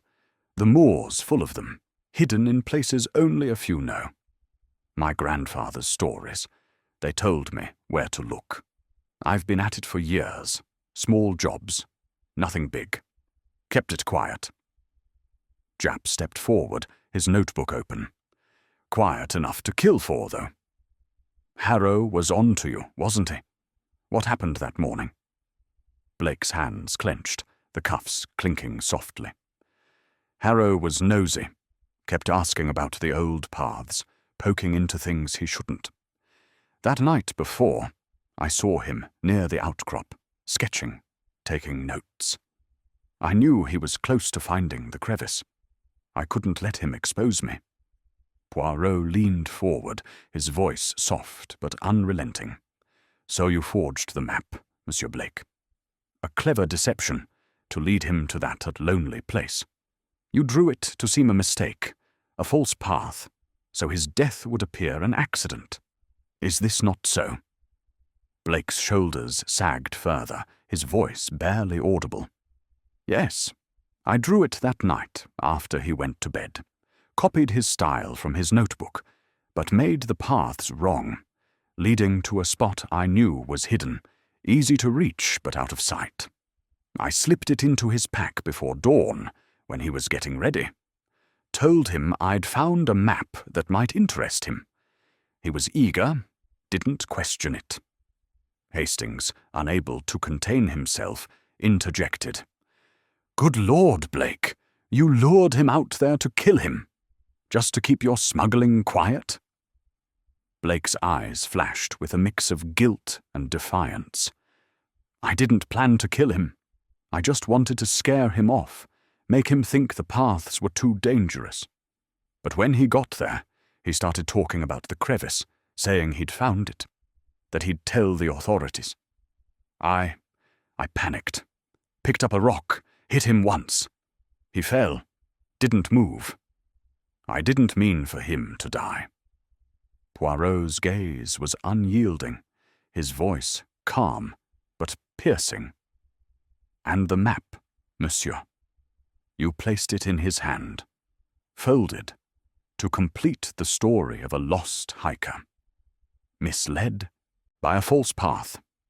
A clever touch, but not clever enough." Blake nodded, his voice breaking. "I thought it'd look like he got lost, fell, hit his head. No one would suspect murder. I didn't count on you, Mr. Poirot." Japp snorted, scribbling in his notebook. No one ever does. What about the others? Miss Carver, Lang, were they in on it? Blake shook his head, his expression weary.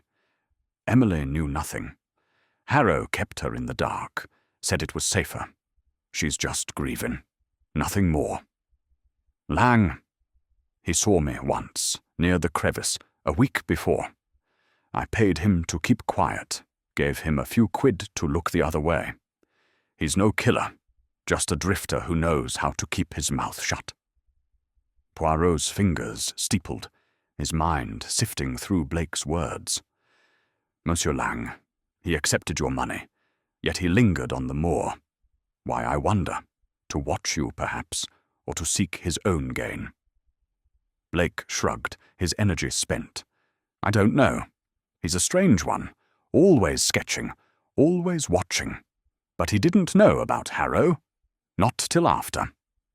Japp closed his notebook with a snap. That's enough for now, Blake.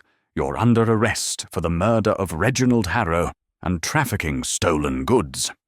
We'll sort out the details at the station.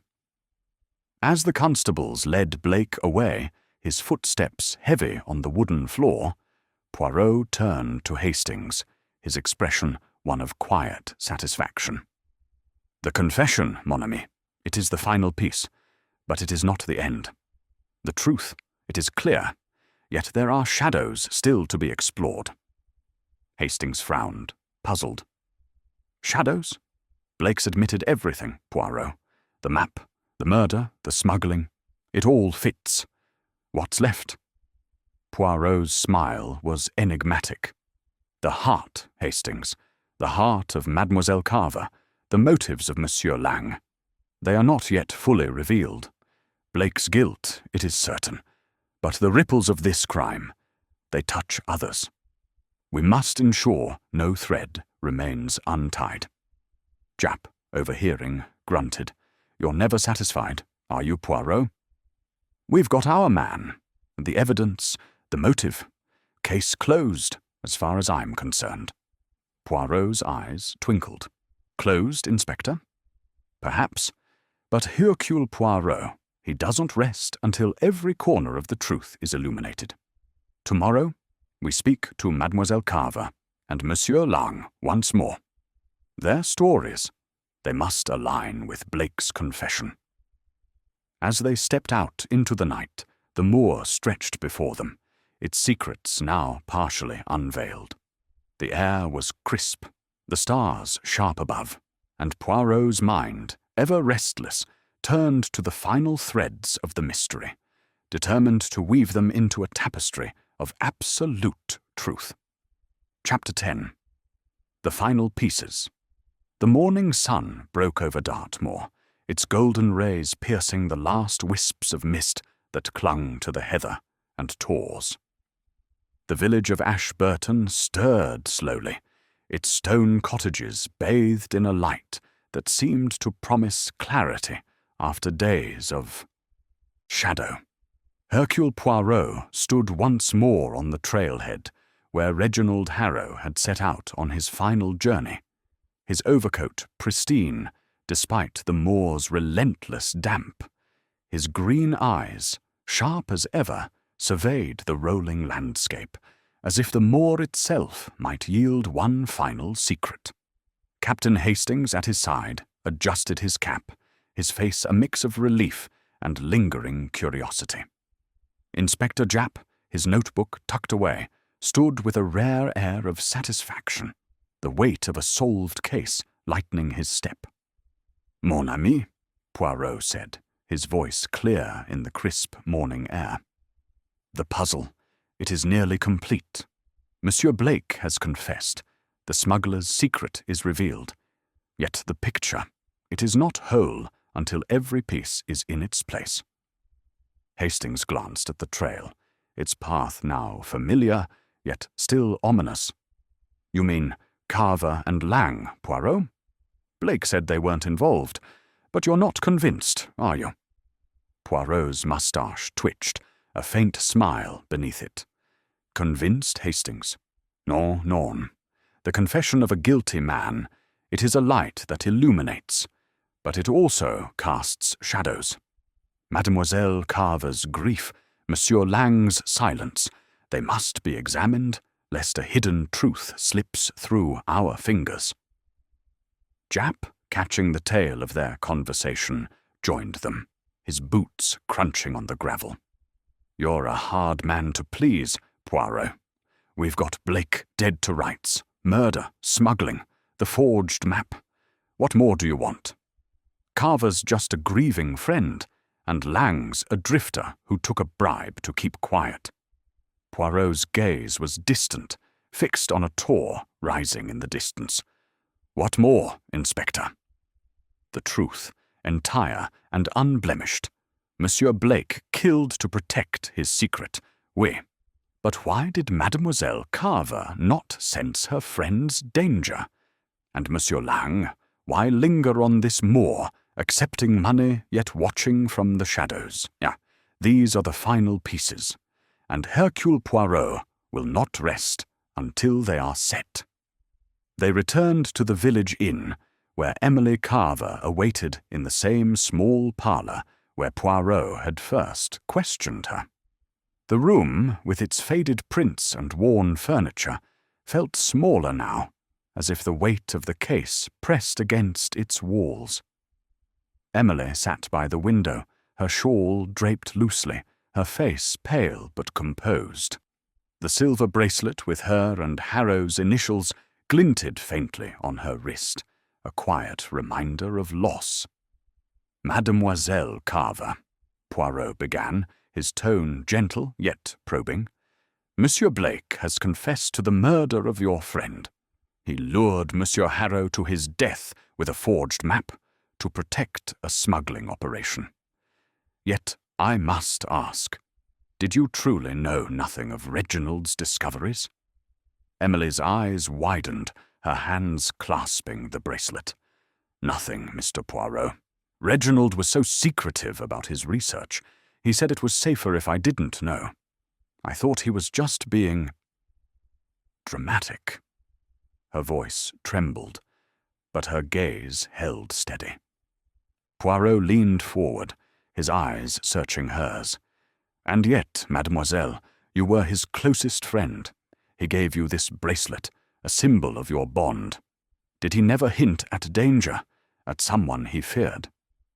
She shook her head, her fingers tightening on the bracelet. "Number." He was excited, consumed by his work.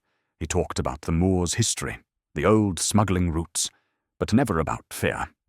If I'd known, I'd have gone with him that morning. I'd have... Her voice broke, and she looked away, her eyes glistening. Hastings, ever sympathetic, spoke softly. "It's not your fault, Miss Carver. You couldn't have known." Poirot's expressions remained impassive, though his mind was at work. "Mademoiselle, one final question. The evening before his death, you saw Monsieur Harrow writing in his notebook. Did anyone approach him, speak to him? Perhaps someone from the village or the hiking group?" Emily frowned, her brow creasing as she recalled. "No one, as far as I saw. I looked in on him around 9, through his window. He was alone, scribbling away. I didn't disturb him." Poirot nodded, his gaze lingering on the bracelet. "Merci, mademoiselle. Your grief, it is genuine, and your answers, they help us see clearly. You may go." As Emily left, her steps slow and heavy, Jap raised an eyebrow. "She's clean, Poirot. Heartbroken, but clean. You're not thinking she's hiding something, are you?" Poirot's smile was faint. "Her heart, it is broken, oui, but it is also loyal. She knew nothing of Blake's crime, I'm certain. Yet her loyalty to Harrow, it blinded her to his danger. Now, we must see Monsieur Lang." Victor Lang was waiting in the inn's common room, leaning against the bar with the same calculated ease Poirot had noted before. His sharp features were unchanged, his dark eyes watchful as the trio approached. His sketchbook lay closed beside him. its worn cover a silent testament to his enigmatic presence. "Monsieur Lang," Poirot said, his voice smooth but firm. "Monsieur Blake has confessed. He killed Reginald Harrow to protect a smuggling operation, and he paid you to keep silent about his activities. Is this true?" Lang's smile was thin, almost mocking. "True enough, Mr. Poirot. Blake slipped me some cash a week ago, after I saw him near that crevice. Said it was for my silence, and I took it. I'm no saint, but I'm no murderer either." Poirot's eyes narrowed, his fingers steepled. "And yet, monsieur, you lingered on this moor. A botanist, you claim. Yet your sketches, they include paths, not just plants. Why stay when money was yours and silence was assured?" Lang's smile faded, his posture stiffening slightly. "I'm a wanderer, Mr. Poirot. The moor's interesting. Plants, rocks, history. I stayed because I wanted to, not because of Blake or Harrow." Poirot's gaze was unrelenting. "A wanderer, oui, but one with sharp eyes. You saw Blake's secret, yet you did not see Harrow's danger. Or perhaps you chose not to see, for your own reasons." Lang's eyes flickered, a brief crack in his composure. "I told you, I never met Harrow. I kept my distance, did my work. If Blake killed him, that's on him, not me." Japp stepped forward, his voice gruff. "You took a bribe, Lang. That makes you an accessory, at the least. Anything else you're not telling us?" Lang's jaw tightened, but he shook his head. "Nothing. I took the money, kept quiet, moved on. That's all there is." Poirot nodded, though his expression suggested he was far from satisfied. "Very well, monsieur. You are free to go, but I advise you, do not wander too far. The moor, it has eyes, and so does Hercule Poirot." As Lang gathered his sketchbook and left, his steps quick but controlled, Hastings turned to Poirot. "He's a slippery one, isn't he? Took Blake's money, but I don't buy that he's just a drifter. There's more to him." "Perhaps, Hastings," Poirot said, his voice soft but thoughtful. "Monsieur Lang, he is a shadow, moving at the edges of this crime. His silence, it was bought, but his motives, they remain unclear. Yet with Blake's confession, the heart of the mystery is resolved." Japp clapped his hands together, a rare grin breaking through. "Case closed, then. Blake's in custody, the artifacts are secured, and we've got a confession. I'll call it a win, Poirot." Poirot's smile was serene, his eyes gleaming with quiet triumph. "A win, oui, but a triumph of order over chaos. The moor, it tried to hide its secrets, but the little grey cells, they are relentless. They stepped out into the morning light, the moor stretching before them, its wild beauty now softened by the sun." Poirot paused, his gaze sweeping the horizon. "The truth, mes amis, it is like this moor. Vast, wild, but not unconquerable. Hercule Poirot has brought light to its shadows, and the path, it is clear at last." As they walked back to the village, the case of Reginald Harrow's murder was closed, but Poirot's mind, ever vigilant, lingered on the final pieces, ensuring no shadow remained unturned. Chapter 11. The Echoes of Truth. The Dartmoor sun climbed higher, its light spilling over the rolling hills and casting long, sharp shadows across the heather. Hercule Poirot stood at the edge of the village, where the cobblestone street gave way to the wild moor, his polished shoes an incongruous contrast to the rugged terrain. His overcoat, meticulously brushed, fluttered slightly in the breeze, and his green eyes, ever alert, seemed to pierce the landscape, seeking any lingering secrets. Captain Hastings, beside him, adjusted his cap, his face alight with the satisfaction of a case resolved yet tinged with the curiosity that Poirot's presence always inspired. Inspector Japp, his notebook now stowed, walked with a lighter step, the weight of Thomas Blake's confession easing the burden of his duties. "Mon ami," Poirot said, his voice clear and measured, "the moor, it has yielded its killer, but its echoes, they still whisper. We have the truth of Monsieur Harrow's death, yet there are threads, small, delicate threads, that must be tied before Hercule Poirot can declare this puzzle complete." Hastings glanced at him, puzzled. Threads, Poirot? Blake's confessed, the smuggling's exposed, and the forged maps explained. What's left to tie up? Poirot's moustache twitched, a faint smile playing beneath it. The human heart, Hastings. It is never so simple as a confession. Mademoiselle Carver's grief, Monsieur Lang's motives. These are the echoes we must hear, to ensure no shadow remains. Japp, catching their exchange, chuckled. "You're a perfectionist, Poirot. We've got Blake in chains, the artifacts in evidence, and a watertight case. Carver and Lang aren't suspects anymore. Why keep poking?" Poirot's gaze was serene but unyielding. "Because, Inspector, the truth, it is like a fine tapestry. One loose thread, and the whole may unravel. We must speak to Mademoiselle Carver and Monsieur Lang once more to confirm their stories align with Blake's confession. Only then can we be certain." They made their way to the village inn, where Emily Carver had agreed to meet them one final time. The parlour, with its familiar faded prints and worn furniture, felt almost oppressive now, as if it held the weight of the case's final moments. Emily sat by the hearth, her shawl draped loosely, her face less pale, but still marked by sorrow. The silver bracelet on her wrist caught the firelight, its initials, R and E, a quiet reminder of her bond with the murdered man. "Mademoiselle Carver," Poirot began, his tone gentle yet precise, "Monsieur Blake has confessed to the murder of your friend, Reginald Harrow. He killed to protect a smuggling operation, using a forged map to lure Monsieur Harrow to his death.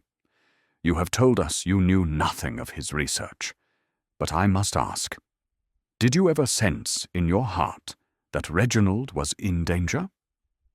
Emily's hands tightened on her shawl, her eyes meeting Poirot's with a mix of grief and resolve. "No, Mr. Poirot.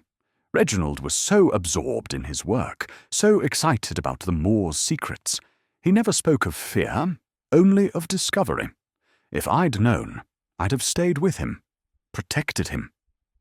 Her voice wavered, but she held her composure. Poirot's eyes softened, though his scrutiny remained keen. "And this notebook of his, with its cryptic notes about the stones and the hidden way, did he ever share its contents with you, even in part?" She shook her head, her fingers brushing the bracelet. "Never. He said it was his project, his alone. He'd show me sketches sometimes, talk about the moor's history, but the details, he kept them locked in that notebook. I thought it was just his way. Private, protective." Poirot nodded, his gaze lingering on the bracelet. "Protective, oui. And this bracelet, mademoiselle. It was a gift from Monsieur Harrow, a symbol of your friendship. Did it ever carry a deeper meaning, perhaps?" Emily's cheeks flushed faintly, and she looked down, her voice soft. "No, Mr. Poirot. It was friendship, nothing more. Reginald and I, we were close, but not like that. The bracelet was a memory of our university days. Nothing else." Hastings, ever the sentimentalist, offered a reassuring smile. "You've been through a lot, Miss Carver. It's a comfort to know the truth now, isn't it?" Emily's smile was faint, tinged with pain. "A comfort, yes, But it doesn't bring him back. Thank you, Mr. Poirot, for finding his killer. Poirot inclined his head, his expression one of quiet satisfaction. It is my duty, mademoiselle. The truth, it is the least we can offer to those who are lost. As Emily left the parlour, her steps steadier than before, Japp turned to Poirot. She's clear, then. No hidden motives, just a friend mourning her loss. That leaves Lang. Poirot's eyes gleamed. Oui, Inspector. Monsieur Lang, the shadow who lingers. His silence, bought by Blake's money, is clear, but his purpose on this moor, it remains elusive. Let us find him. Victor Lang was outside the inn, seated on a bench overlooking the moor, his sketchbook open on his lap. His pencil moved with the same precision Poirot had noted before, capturing the curve of a distant tor. As the trio approached, Lang looked up, his sharp features composed, though his eyes held a wary glint. "Monsieur Lang," Poirot said, his voice smooth but commanding. "Monsieur Blake has confessed. He killed Reginald Harrow to protect his smuggling, and you, monsieur, accepted his money to remain silent. Yet you stayed on this moor, sketching, watching. Why?" Lang closed his sketchbook, his smile thin but unshaken.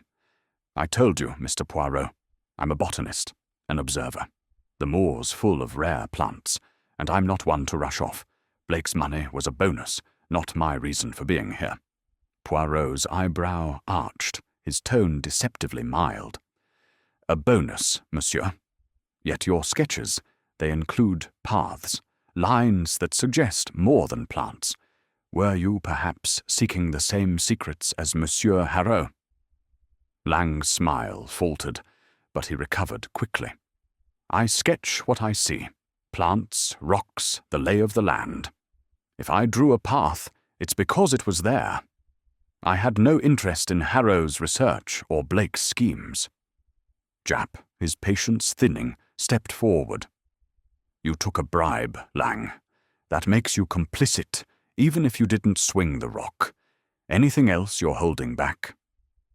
Lang's eyes narrowed, but he shook his head. "I've told you everything. Blake paid me to keep quiet about his comings and goings near the crevice. I didn't ask questions, didn't care. I'm no part of his murder." Poirot's gaze was unrelenting, his fingers steepled. "And yet, monsieur, you remained a shadow on the edge of this crime. A man who sees much and says little. He is either innocent or very clever. Which are you?" Lang stood, tucking his sketchbook under his arm. "Innocent, Mr. Poirot. I'll be leaving Ashburton tomorrow. My work here's done." Poirot nodded, his expression enigmatic. "Very well, monsieur. But know this. The moor, it remembers, and Hercule Poirot, he forgets nothing." As Lang walked away, his steps brisk but controlled, Hastings turned to Poirot. "He's a slippery one, Poirot. Do you believe him? Just a botanist who took a bribe?" Poirot's smile was faint, his eyes distant. "Believe, Hastings? I believe what the little grey cells tell me. Monsieur Lang, he is no killer. But his presence, it was not mere chance. He sought something, perhaps knowledge, perhaps opportunity. But with Blake's confession, his role is clear. A witness, bought and silenced." Japp clapped his hands together, his grin broad. "That's it then. Blake's our man, Carver's clean, and Lang's a bystander. Case closed, Poirot, and a fine job you've done." Poirot's gaze returned to the moor, its vastness now bathed in sunlight. "Closed, oui, but the echoes of truth, they linger. The moor has spoken, and Hercule Poirot has listened. The order of the mind, it has triumphed over the chaos of the wild." As they turned back toward the village, the final pieces of the puzzle fell into place, the tapestry of the crime complete. Poirot's relentless pursuit had illuminated every shadow, leaving no echo unanswered. Chapter 12. The light of order, the Dartmoor sky, was a canvas of deepening blue, the last traces of sunlight gilding the tors as the day surrendered to dusk. Hercule Poirot stood at the edge of Ashburton, where the village's cobblestones met the wild expanse of the moor, his silhouette a study in precision against the untamed landscape. His overcoat, immaculate despite days of trudging through mud and heather, seemed to defy the moor's chaos, a testament to his unyielding commitment to order. Captain Hastings, ever loyal, stood beside him, his cap tilted slightly, his face alight with the quiet satisfaction of a case resolved. Inspector Japp, his usual brusqueness softened by triumph, joined them, his hands thrust into his pockets as he surveyed the horizon. "Mon ami," Poirot said, his voice clear and resonant in the still air. "The moor, it is a place of shadows, of secrets buried deep. Yet even here, the little grey cells of Hercule Poirot have brought light. The truth, it is revealed. And order, it is restored." Hastings grinned, his enthusiasm undimmed by the case's grim nature. "You've done it again, Poirot. Blake's behind bars, the smuggling's exposed, and Harrow's killer is caught. I'd say that's a tidy end to a devilish puzzle." Poirot's moustache twitched, his green eyes gleaming with a quiet pride. "Tidy, Hastings? Oui, peut-être. But the puzzle, it is not merely solved, it is understood. The threads of this crime, they are woven into a tapestry of human greed, fear, and loss. Each thread, it has been placed with care." Japp, his grin broadening, clapped Poirot on the shoulder, a gesture the detective endured with a faint wince. "You're a marvel, Poirot. I thought we'd be chasing our tails out here forever, but you sniffed out Blake like a bloodhound. The chief'll be pleased. Case closed, no loose ends." Poirot's smile was serene, though his gaze remained sharp. "No loose ends, Inspector. Perhaps, but the mind of Hercule Poirot, it does not rest until every echo of truth is heard. Let us walk, mes amis, and reflect on the path we have trod." They set out along the trailhead, the same path where Reginald Harrow had begun his final journey.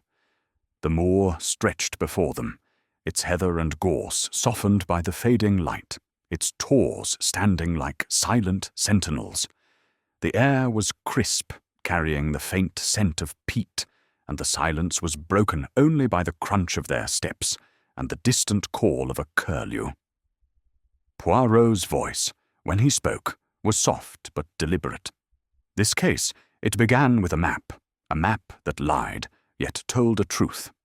Monsieur Harrow, he sought the hidden ways of the moor, the secrets of its past. He found them, and with them, his doom. Monsieur Blake, driven by greed, used the old smuggling routes to traffic stolen treasures. The forged map, it was his shield, his deception, to make a murder seem an accident. Hastings nodded, his thoughts drifting to the rocky outcrop where Harrow's body had been found. It was a clever trick, that map. If you hadn't spotted the smudge, the oil, we might have bought the accident story. "Précisément," Poirot said, his fingers brushing the air, as if tracing the map's false lines. The smudge, it was the crack in Blake's armor. The oil, from tools used to unearth his artifacts, betrayed his hands. And his confession, it confirmed what the little grey cells already knew.